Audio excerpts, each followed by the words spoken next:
Hi hello welcome to Shravana health tips VV clinic gynaecologist doctor Amani గారితో ఉన్నాము. నమస్తే madam. Myself doctor Amni, consultant gynaecologist at VV clinic, Vanasthalipuram. ఉమ్ము నీరు వెంటనే పెరగాలి అంటే ఎలాంటి ఆహారం తీసుకోవాలి మేడం? సో ఫస్ట్ ఉమ్ము నీరు తగ్గినప్పుడు మనం ఎందుకు తగ్గింది అనేది ఆలోచన చేయాలి. అంటే మదర్కి బీపీ లాంటివి ఏమైనా ఉన్నాయా, మదర్ ప్రాపర్గా హైడ్రేటెడ్ ఉందా, అంటే వాటర్ బాగా తీసుకుంటుందా లేదా, అండ్ బేబీకి బ్లడ్ సప్లై బాగుందా లేదా, ఫీటల్ డాప్లర్ స్టడీస్లో మనకి బేబీకి ప్రాపర్ బ్లడ్ సప్లై ఉందా లేదా అని తెలుస్తుంది. దీంట్లో అసలు ఏది ప్రాబ్లం ఉందని చెక్ చేసుకోవాలి. దాన్ని బట్టి అకార్డింగ్లీ వి గివ్ ట్రీట్మెంట్ అనమాట. ఇప్పుడు బ్లడ్ సప్లై ప్రాపర్గా లేనట్టు కాబట్టి బ్లడ్ వెసల్స్ కొంచెం డైలెట్ అయ్యి బ్లడ్ సప్లై ఎక్కువగా వెళ్ళేలాగా మెడికేషన్ ఇస్తాము. అండ్ మదర్కి కూడా మనం కౌన్సిల్ చేస్తామన్నమాట. ఎక్కువ హైడ్రేషన్ తీసుకోవాలి, యూజువల్ కన్నా ఎక్కువ వాటర్ తీసుకోవాలి అనేది వాళ్ళకి ఎక్స్ప్లెయిన్ చేస్తాం. ఉమ్ము నీరు ఎంత ఉంటే నార్మల్ డెలివరీ అవుతుంది మేడం? ఒక 8 సెంటీమీటర్స్ కన్నా ఎబో ఉన్నట్టుగా అయితే నార్మల్ డెలివరీ ఛాన్సెస్ బాగుంటాయి. కొంతమంది అంటే ప్రీవియస్ ఆల్రెడీ నార్మల్ డెలివరీస్ అయిన వాళ్ళకి ఒక 5 సెంటీమీటర్స్ ఉన్నా సరిపోతుంది, కానీ కొంచెం రిస్క్ ఎక్కువ, but still we can try.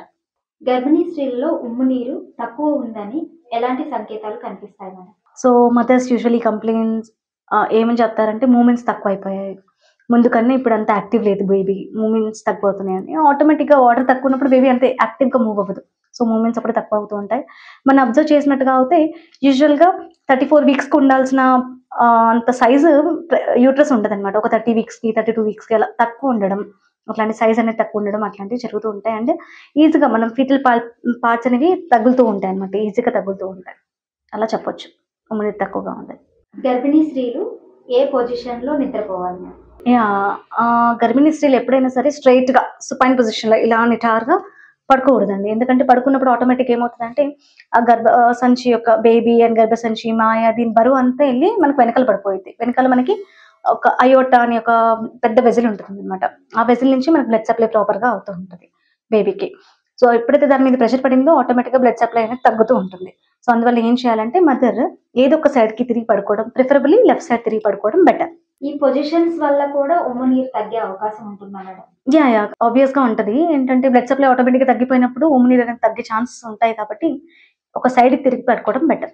Seasonal changes ని బట్టి కూడా ఉమ్ము నీరు తగ్గే అవకాశం ఉంటుందా మేడం? యా ఉంటుంది. పర్టికులర్లీ సమ్మర్ లో ఏంటంటే ఆల్రెడీ డిహైడ్రేషన్, అందరం డిహైడ్రేషన్ లో ఉంటాం. మదర్ కి ఇంకెక్కువ వాటర్ అవసరం ఉంటుంది. ఇంకా వాళ్ళు ప్రాపర్ గా వాటర్ తీసుకున్నట్టుగా అయితే ఆలిగోహైడ్రానియాస్ అంటే బేబీ కూడా సప్లై తక్కువగా ఉంటుంది కాబట్టి ఉమ్ము నీరు తగ్గే ఛాన్సెస్ ఉంటాయి. ఉమ్ము నీరు తగ్గిందని 7-8వ నెలలో మాత్రమే కొంచెం ఎక్కువగా కంప్లైంట్ చేస్తూ ఉంటారు మేడం, అది ఎందుకని మేడం? 7-8 నెలలకు వచ్చేసరికి ఏంటంటే బేబీ సైజ్ పెరుగుతూ ఉంటుంది. యూజువల్గా ముందు కన్నా ఇప్పుడు కొంచెం ముందు గ్రామ్స్లలో పెరుగుతూ ఉంటుంది. ఇప్పుడు ఒక 10 డైలీ ఒక 10 గ్రామ్స్ 50 గ్రామ్స్ అలా పెరుగుతూ వస్తూ ఉంటుంది అనమాట 7-8 నెలలకు వచ్చేసరికి. అంటే మనం సప్లై ఎక్కువ ఇవ్వాలి. So mothers fails in giving supply అనమాట. వాళ్ళు ముందు ఎంత తింటున్నారో అంతే తింటూ ఉంటారు. ఇప్పుడు ఎక్కువ ఇంక్రీజ్ చేసి తినరు ఫస్ట్ థింగ్. అండ్ యూజువల్గా 7th and 8th మంత్లో mothers will be diagnosed with hypertension. వాళ్ళకి ఇప్పుడు బీపీస్ ఉన్నాయని ఇప్పుడు డయాగ్నోస్ అవుతూ ఉంటుంది, షుగర్స్ ఉన్నాయని ఇప్పుడు డయాగ్నోస్ అవుతూ ఉంటుంది. సో ఉమ్ము నీరు చేంజెస్ అనేవి ఆ మంత్లో 7th and 8th మంత్లో రావడం ఫ్రీక్వెంట్ అనమాట. 9వ నెలలో కూడా ఉమ్ము నీరు తగ్గుతుంది అంటున్నారు కదా మేడం, అది ప్రతి ఒక్కరికి జరిగే అవకాశం ఉందా, కొంతమందికి మాత్రమే జరుగుతుందా? 9వ నెలలో వచ్చేసి అందరికీ తగ్గిద్దండి ఉమ్ము నీరు అనేది. ముందున్నంత ఎక్కువగా అయితే ఉండదు 9వ నెలలకి, ఎందుకంటే బేబీ గ్రోత్ అవుతూ ఉంటుంది. ఆ స్పేస్ ఏదైతే ఉందో బేబీ ఆక్యుపై చేస్తుంది maximum. And baby already blood supply ఏదైతే ఉందో మాక్సిమం యూటిలైజ్ చేసుకుంటూ ఉంటుంది. సో ఉమ్ము నీరు అనేది లాస్ట్కి వచ్చే వరకు బేబీకి చాలా తగ్గిపోతూ ఉంటుంది టర్మ్కి వచ్చేసరికి. అందువల్ల పోస్ట్ డేటెడ్ ప్రెగ్నెన్సీస్ అంటారు. కొంతమంది డేట్స్ అయిపోయినా కూడా ఇంకా నొప్పులు రావట్లేదని ఇంట్లో ఉండిపోతారు కదా, వాళ్ళకి గమనించినట్టుగా అయితే ఉమ్ము నీరు అనేది చాలా తగ్గిపోతుంది. ఆలిగో ఉంటారు 2 సెంటీమీటర్స్ 1 సెంటీమీటర్స్ అసలు నీళ్ళు లైకర్ లేని వాళ్ళు కూడా వచ్చే ఛాన్స్ ఉంటుంది. Thank you madam.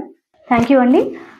మీకు ఇంకా ఫర్దర్ డౌట్స్ ఏమైనా ఉంటే you can personally contact me and VV clinic, Vanasthalipuram.